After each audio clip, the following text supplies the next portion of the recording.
our firefighters, emergency medical personnel, OEMC, hospital staff, CVI workers, and all of the first responders who worked swiftly to protect the lives of those who were affected. To support our communities, an emergency assistance center led by CPD will open tomorrow evening in Washington Heights, offering resources and services to victims, survivors, witnesses, family members, and of course, community members impacted by the recent violence. Community violence intervention workers remain on the ground providing support, and the city's Crisis Assistance Response and Engagement Program, or CARE, remains available to residents in need of mental health and trauma-informed services. Residents can also call 211 to be connected to additional support and resources. And even in moments of tragedy, we are reminded of the strength of our communities and the importance of showing up for one another. But we also know that our work cannot end once the headlines fade. Gun violence has afflicted communities across Chicago for far too long, leaving behind grief, trauma, and empty seats at family tables in neighborhoods throughout our city. While cities across the country continue to face this challenge, we know that our communities deserve safety, opportunity, and the resources that are needed to thrive.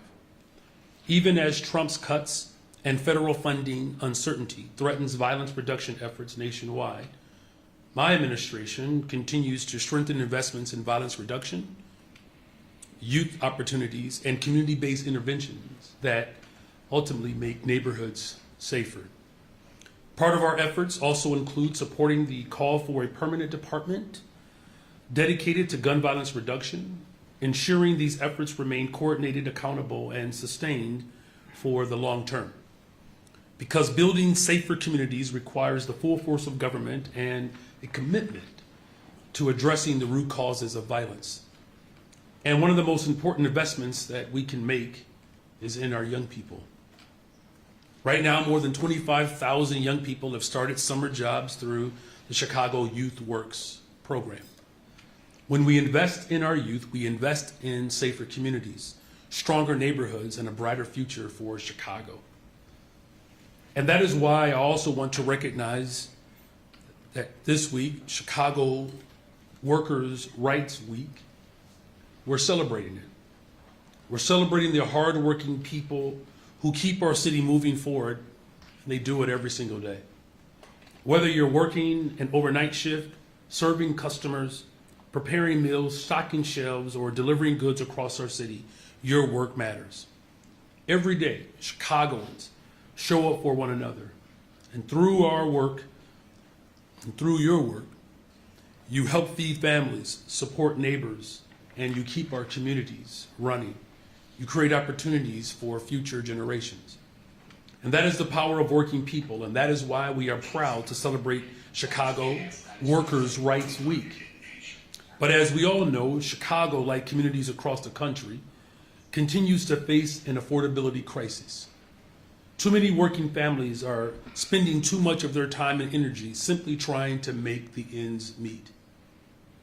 The rising cost of housing, groceries, child care, and other everyday necessities has made it harder for many of our residents to get ahead, and even when they are working every single day, and in some cases, multiple jobs.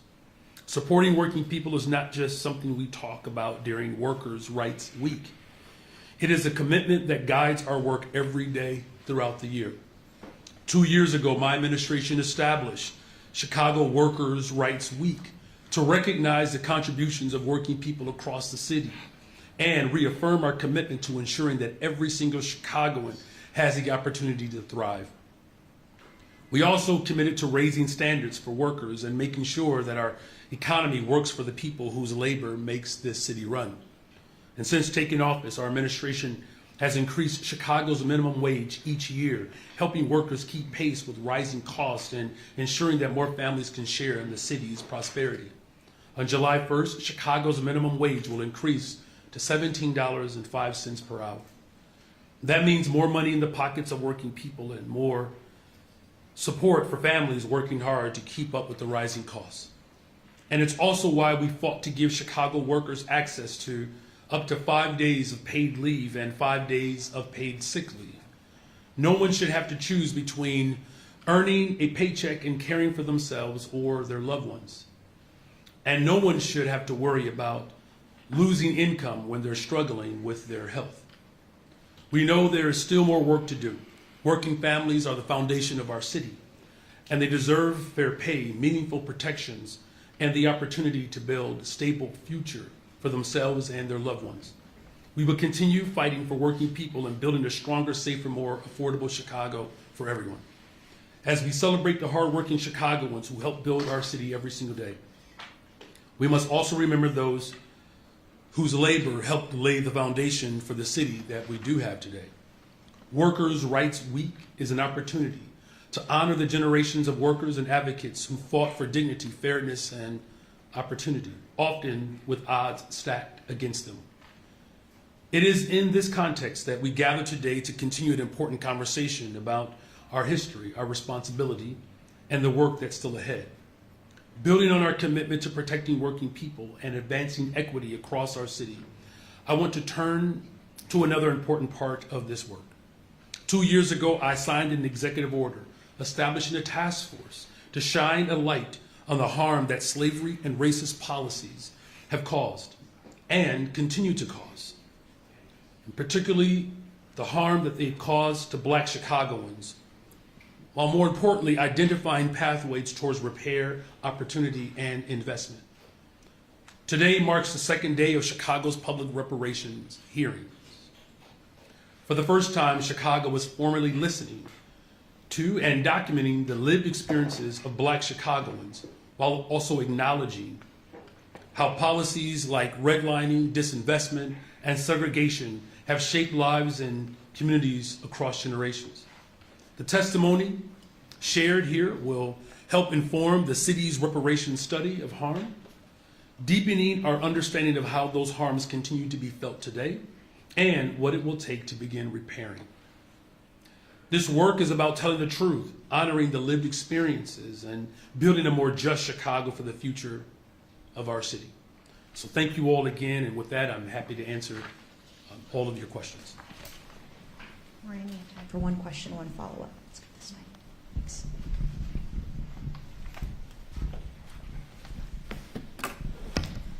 How you doing, Mayor Johnson? I'm doing well. Thank you for asking. Talk a little bit more about what I think I just heard you say, which was your endorsement of a Department of Gun Violence Protection. How would that work? Who would be running that department? Would it be your Deputy Mayor for Community Safety? Talk more about that. Well, first of all, again, I want to acknowledge, again, the incredible harm and trauma that gun violence has promulgated, not just throughout the city of Chicago, but throughout our country.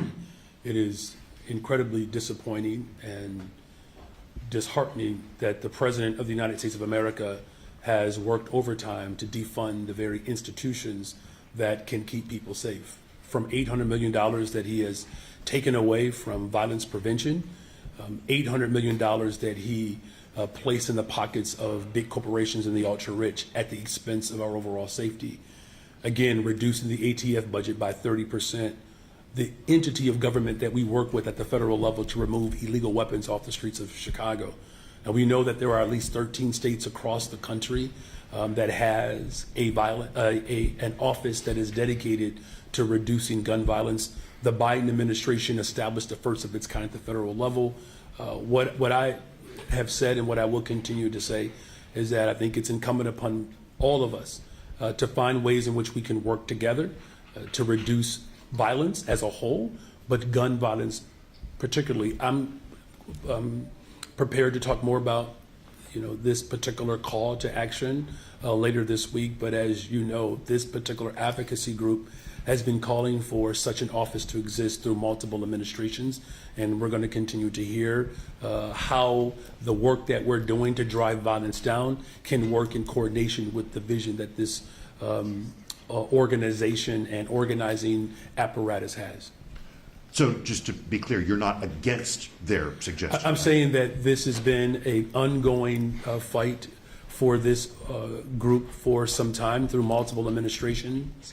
And there is a precedent that's been established at the federal level, particularly, again, what the Biden-Harris administration did.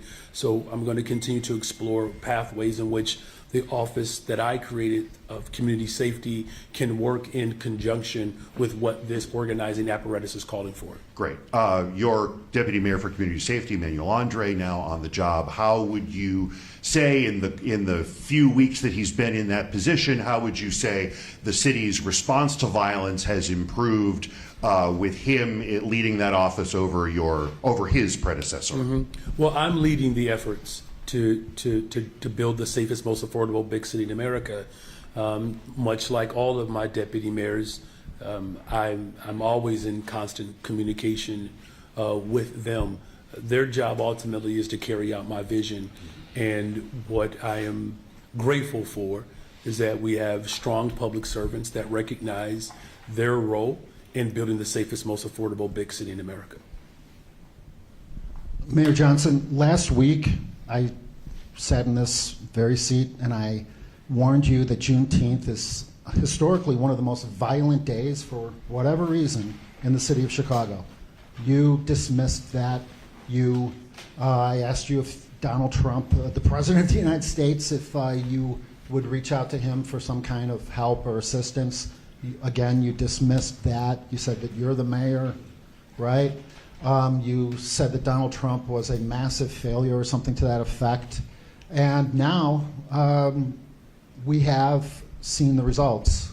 40 plus people shot, a dozen plus people murdered in the city of Chicago on Juneteenth, the weekend with the Obama Library and all the other wonderful things happening.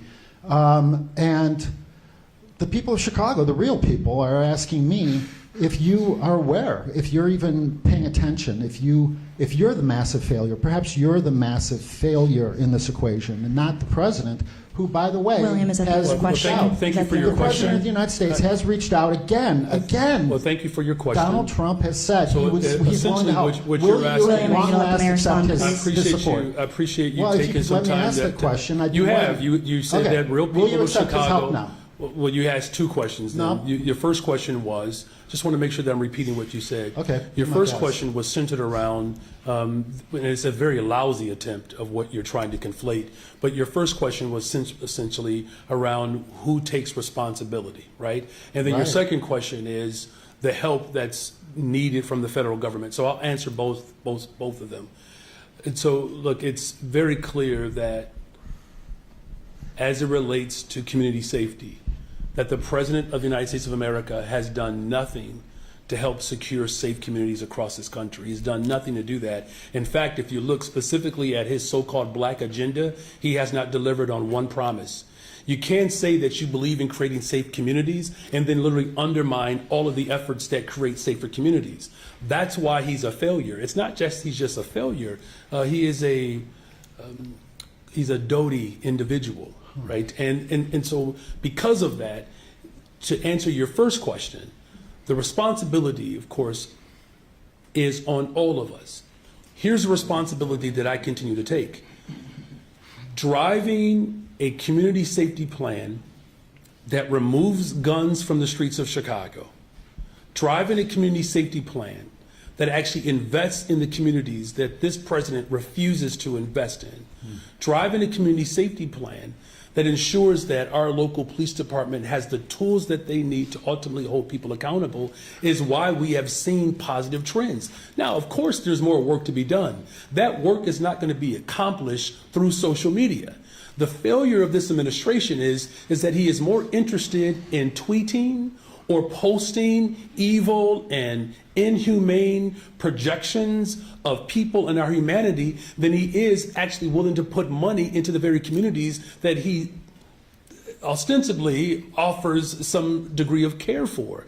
But the fact of the matter is this: there's no administration in this city that has contributed more to keeping people safe. Is there more work to be done? Absolutely. Has this president undermined our work? He most certainly has. Again, this is an individual that is more interested in removing voting rights protections. He's more interested in calling for investigations or reducing the ability to investigate civil rights violations, right? It's not just simply about his abject failure. It's about his overwhelming interest in coordinating the upward transfer of wealth into the hands of the ultra-rich at the expense of everyday people. That's what he has failed to do. Because, well, that's what he has done. His failure, of course, is in defunding the very efforts that ultimately can keep people safe. Thank you, My William. follow-up question, my Thank second you. question is simply this. You've already asked You two campaigned questions. on defunding- You've My asked two second question questions. is, Nope. You campaigned on defunding the police. You've called the police a sickness. You say that incarcerating violent repeat offenders is some kind of race. You can talk as long as you want. You've Well, asked your two questions No, I already, and asked I've one answered question both of that You them. interrupted. No, you've asked That- two look, questions. I also have civil rights. I have freedom of speech. I have freedom Well, of you can press. just free yourself on out of here because I'm not answering anything else Well, from the you. second You've already question simply asked this. two questions You have a and your time is security done. detail of So go ahead. 150. Finish.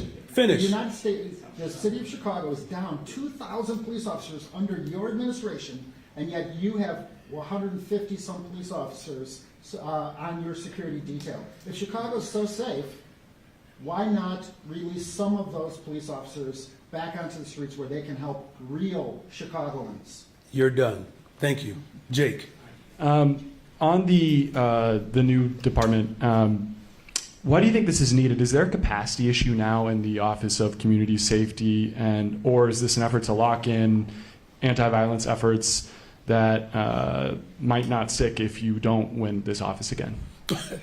Well, if you're asking me if my decisions are politically motivated, they're not. They're not. And look, I understand why people would believe that a politician would speak of their own interests. My interest is building the safest, most affordable big city in America. In terms of our evolution of government, I think that is the nature of public service. The answers that I have can only be strengthened when other people are invited into the process to actually come up with solutions from a more collective response. Look, do I believe that we have done some incredible work through our collaborative efforts? Absolutely. Is that work complete? It's not. And your office has made several efforts, or in the city council recently, on VGTs. I'm curious why you have been generally supportive of sweepstakes gambling machines. Those are already existent. They don't have much oversight. They're especially in Black and Latino neighborhoods and pulling money out of them. Why not oppose those? Well, look, the concerns that we have raised around VGTs are legitimate, right? In having a hearing, which I believe is going to take place tomorrow, if I'm not mistaken, that's necessary. I mean, look, there is certain activity that I don't necessarily engage in. I don't drink, right? And I do know that through liquor tax, we actually generate revenue. This idea that certain activity requires special judgment because of what it does, I try not to walk in any level of condemnation. So just because there's something that I may not particularly engage in doesn't mean that that my particular standard should be the utilizing force to determine whether or not a particular form of gambling or anything else should be permitted. Yeah, but you all have opposed VGTs and not opposed sweepstakes gambling. Well, Why that because distinction? what I've said was there's some legitimate concerns there, right? Particularly for workers, how would it impact the casino? Like all of those things have to be brought into consideration. In fact, if I'm not mistaken, it's been well documented that where VGTs have increased in other parts throughout the county, we've seen some serious concerns around safety. I think we should have those robust, comprehensive conversations to determine whether or not this particular form of gambling could lead to other error. That's all this is. All right, thank you. Mayor, you've been supportive of... You really like your new job. I've never saw you wear a Fox polo. The fact that you're wearing an NBC polo, that's a good way to just say thank you to Fox News. It's my only clean shirt right now. I'm sorry. It's more out of necessity. But thank you. You've been supportive of the Bears, the stadium plan, South Soldier Field. What about Southworks, the U.S. Steel site, as Representative Tarver has proposed? Well, look, first of all, I'm hopeful that, representatives that voted to create a slide for the Bears to leave the city of Chicago, I hope they don't do that again.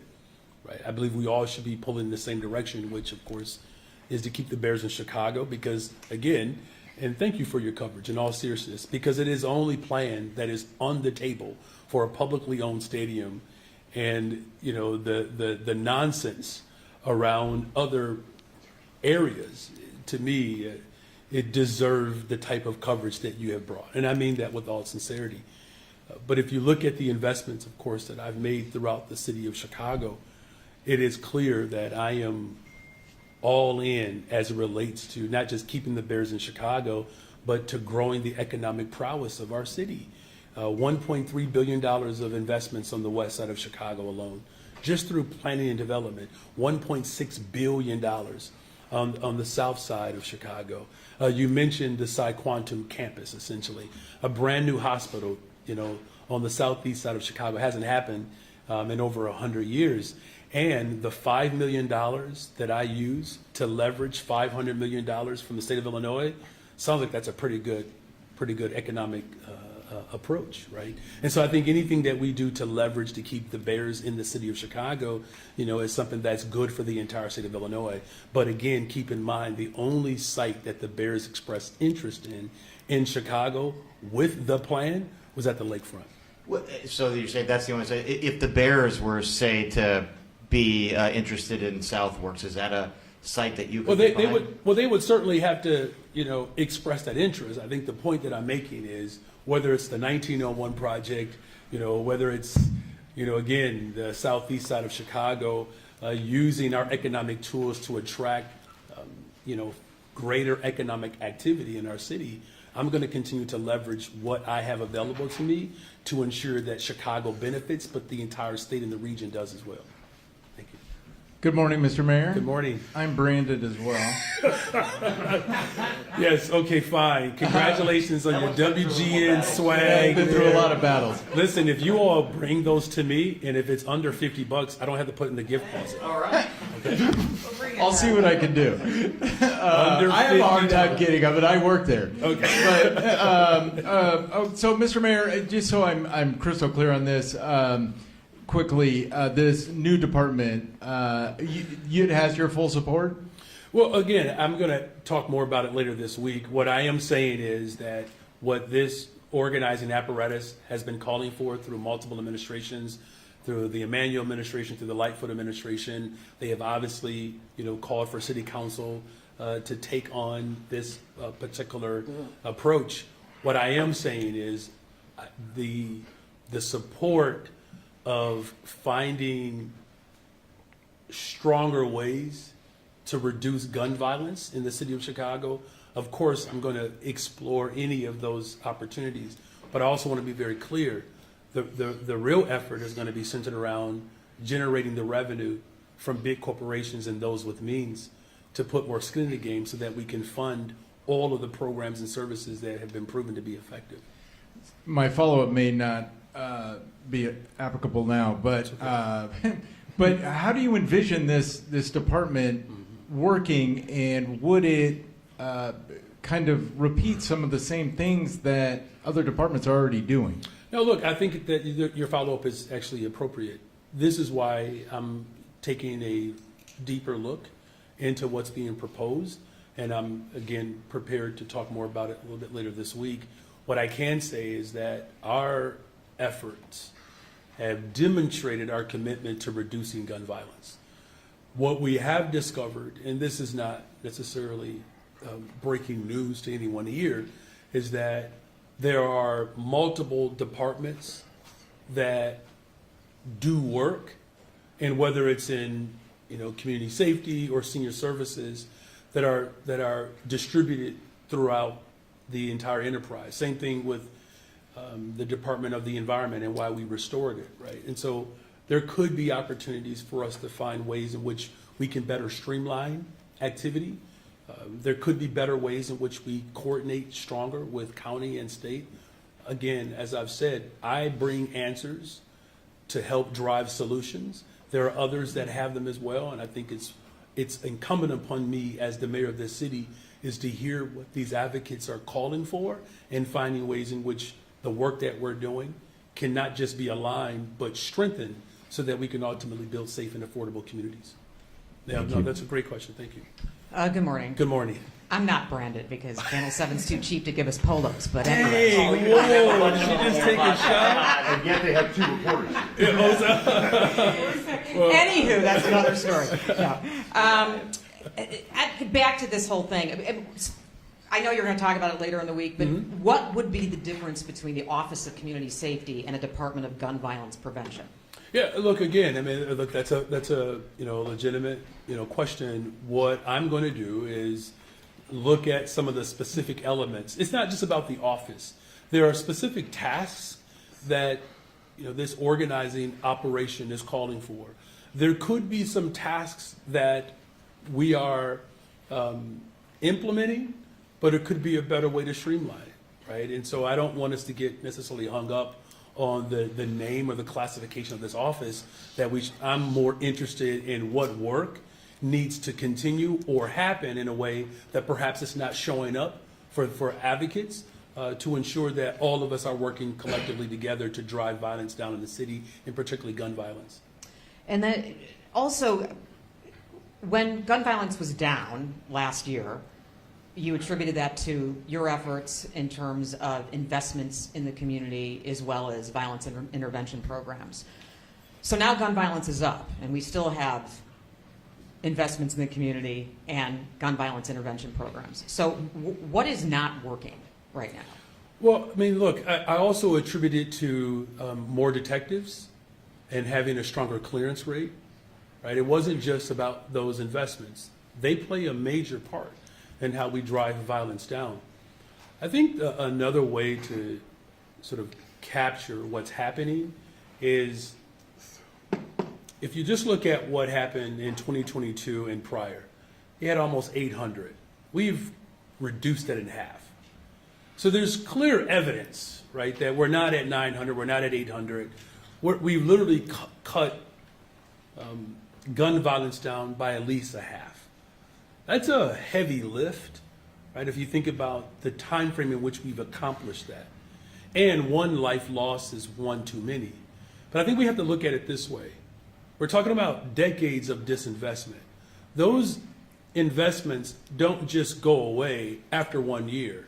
In fact, it would be really irresponsible to suggest that somehow if you do something for 1 year, that just lets you off the hook for the remaining parts of our city's life, right? And so because we've had historic disinvestment, because we've had negligence over the course of decades, our trajectory, though it's moving in the right direction, I think it's incumbent upon all of us to continue to look at the work that's working in areas where that need is still quite severe. How much more can we do in those communities? Because right now, though we are working towards an equitable distribution of resources, there are some pockets of the city, if you talk about the West Side, for instance, that have a greater need. I was talking with Alderwoman Taylor yesterday. She had the most school closings than any other ward in Chicago, right? I believe that she still has 6 abandoned schools, right? And then the report that came out that said that violence, of course, is more pervasive in areas where there are school closings. So are there ways in which my administration, working with the business community, working with the state, working with the county, working with CVI and the full force of government, can look even more strategically around areas and pockets of the city where you've seen the uptick? Because keep in mind, it's not up everywhere. Some of the communities in which it went down, it stayed down. There are some pockets where, again, it could be centered around where schools have been closed, again, where communities where unemployment is higher. It's a matter of us digesting all of the harm that has been caused, and then being intentional about adding support and resources to areas where there's a greater need.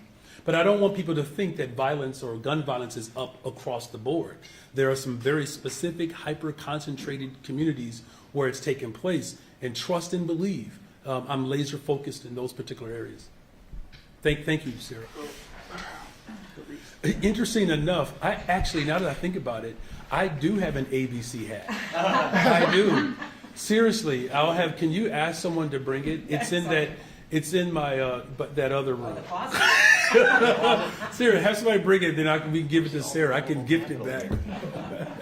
Good morning. Good morning. Well, I left my branding at home, but I can give you one of our Deep South Press Corps pins Okay. to add to the gift box. Thank you. Also, being a student of language, even before I got into examining public characters and measures, I have to point out to you, as I pointed out to your press team, communications team, that I think you mean that the president is dough-brained or dough-minded, because doty can mean anything depending on the spelling, from savvy and results. The spelling that I'm using is unintelligent. Okay. Yeah. Well, that's not the way it plays out. But anyway, it can range anywhere from results driven and savvy to as feeble-minded as unclear from bewitched. That's the one I'm referring to. Yes. Okay. Yeah. Okay. Okay. Okay. Thank you for that. I thought you were getting at he was dangerously minded, which the dough brain suggests. In any case, so our cauldron of sources say that you attempted a few months ago to organize a fundraising event with FBA reparations leader Tariq Nasheed in Los Angeles, but that you all had to cancel because he was all booked up for events. So what is the value that Southern California campaigning to your election cause when you sorely need votes in Northern Illinois, especially Chicago? Well, first of all, there are people all over the country that have taken an interest in my leadership in Chicago. When we talk about protecting Chicago, the executive orders that we pioneered here in Chicago, other places like Los Angeles and New York have used that model to implement policies that ultimately provide protection for their particular residents. As mayors, we share ideas constantly. I was just on a conversation with Mayor Ras Baraka, who's been a mentor of mine for some time. Many people don't know the history of Ras Baraka, but he was a public school teacher and assistant principal, and he worked for, he was a deputy mayor at the same time. And so we constantly utilized each other's expertise and experiences. Mayor Bass has held fundraisers in Chicago, so has Ras Baraka. People come from all over the country to raise money here in Chicago. And again, it's not unprecedented, but there are people that see my leadership as a model for the rest of the country, and they have expressed interest and they want to support it. I see. And speaking of re-election, our same cauldron of sources also say that your mission next year is to muster at least 36% of the vote to make the mayoral runoff. So what is your response to that, as they also maintain that Larry Snelling's departure as police superintendent is a done deal? Well, it seems like this cauldron has just a lot of different information that they are trying to ascertain what's true. What I can say is this: politics will handle itself. That right now, I'm not focused on politics. I'm focused on building the safest, most affordable big city in America. And that's what the people of Chicago deserve, that undivided attention. It doesn't mean that we can't campaign and govern. You see people do that all the time. What I'm saying is that the city of Chicago deserves just a reprieve in this moment. But would They that need be to know. possibly the game plan? Well, what Potentially. no, look, you've already spoken for the cauldron. I'm trying to respond. What I'm getting at is that I know there's a lot of speculation and energy around this upcoming election cycle. I don't want us to neglect the fact that in November we need to win. In November we need to secure representation that reflects the values of working people. This could put us in a position where we swear in the first black Speaker of the House in the history of our country. It's about making sure that Juliana Stratton becomes the representation of the state of Illinois. And there are other elections here locally that I think people should pay attention to. We're having the first of its kind in the city of Chicago, a school board race. That's never happened. I'm the first mayor in the history of Chicago to embrace a fully elected representative school board. At a time in which, of course, our state dramatically owes the city of Chicago nearly $2 billion based upon a law that they passed in 2017, that the bill is due next year, and they're $2 billion short. Not to mention over $3 billion short for the entire state of Illinois. And so that's why I'm giving a more of a lengthier answer here, that I get why people want to focus on politics, but I don't want that to be a distraction of governance and the work. And at some point, we'll have a substantive conversation around, my future. But in the meantime, I'm focused on the future of the people of this city. All right, thank you all very Toil much. and trouble. We'll see how that works out. I'm sorry. That's okay. How big is that pen? Stop.